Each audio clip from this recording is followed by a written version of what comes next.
average, tiny houses are 500 square feet compared to traditional new homes in the U.S. that are on average 2,687 square feet in size. That means tiny houses are 5 times smaller than traditional homes. There are a number of reasons why people choose to go tiny, whether it's financial, environmental, the independence, affordability, or flexibility. In a partnership with a local career and technology center, our company is building a tiny house. The school has been building tiny houses that are built on a 26-foot trailer and are 308 square feet.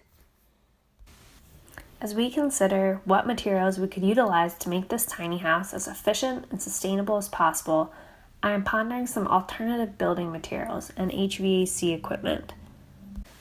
First, let's focus on building materials, and specifically the external siding of the house. I've done a cost-benefit analysis for 2 options: cedar wood siding and tulip poplar siding. The Career and Technology Center traditionally uses a type of untreated cedar wood siding panels that you can easily find at Lowe's or a similar type of store. When treated with stain every 5 years, these shingles can last up to 50 years before needing to be replaced. As an alternative to the cedar wood siding is Bark House's reclaimed tulip poplar tree bark for shingle siding. Although this material may look like the side of the tree, there is more to it than meets the eye. The material is flattened, kiln-dried, and cut into squares to make it easy to directly apply to walls. The product is 100% sourced and made in the USA with renewable energy. Poplar wall coverings are carbon neutral and use no water in their manufacturing. This product has earned the highest overall score of platinum level cradle-to-cradle product certification with platinum scores in all 5 categories and is a LEED certified building product. That means when you are done with the product, you can simply mulch untreated Barkhouse poplar products and allow them to add biological nutrients back into the soil. This decreases general landfill waste and improves the environment. It has a long life with 0 maintenance. It says it will last for 80 years. And did I mention they are natural, elegant, and beautiful? To cover a 26-foot by 12-foot by 18-foot tiny house in cedar board shingles is $2,153 as compared to $3,900 for tulip poplar shingles. As you can see, the initial siding cost for Bark House's option is 2 times higher than the Lowe's cedar wood single option. So let's dig into the life cycle costs. To maintain the cedar board siding requires painting or staining it every 5 years at $888 for the 60-year lifetime of the siding.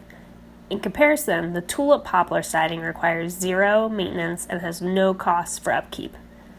As for disposal costs, at the end of the 60-year life of the cedar boards, it would cost $480 to rent a dumpster, pay for transportation, and the landfill costs for disposal of the boards when we need to replace them.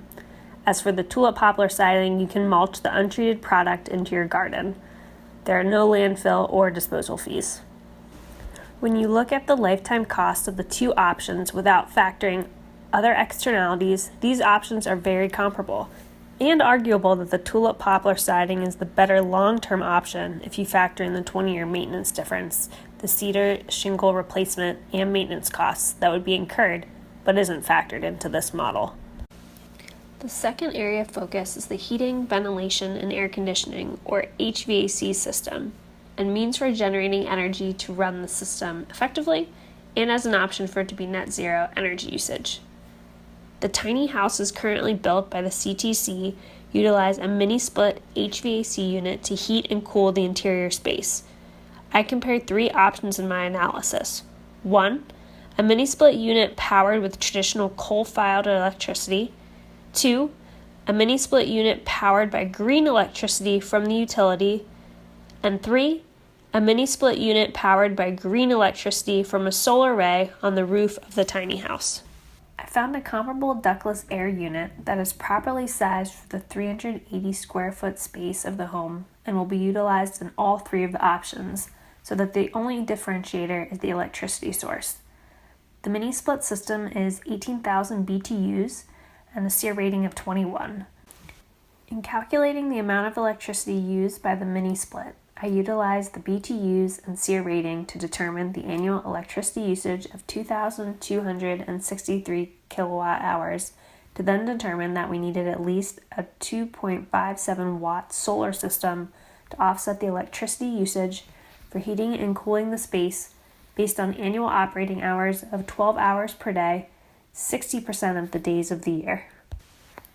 In assessing the payback period for these three options, I included the initial cost for each of the systems, available utility and federal rebates, and annual electricity expense per source.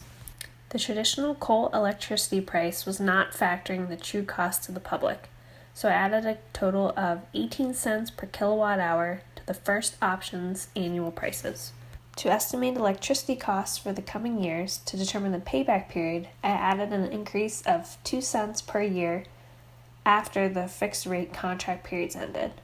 For the traditional electricity option to pay back the cost of the mini split and solar system initial investment is 17 years. For the green electricity, it is 23 years. There is still a lot to ponder about the best way to go tiny and be a sustainable homeowner.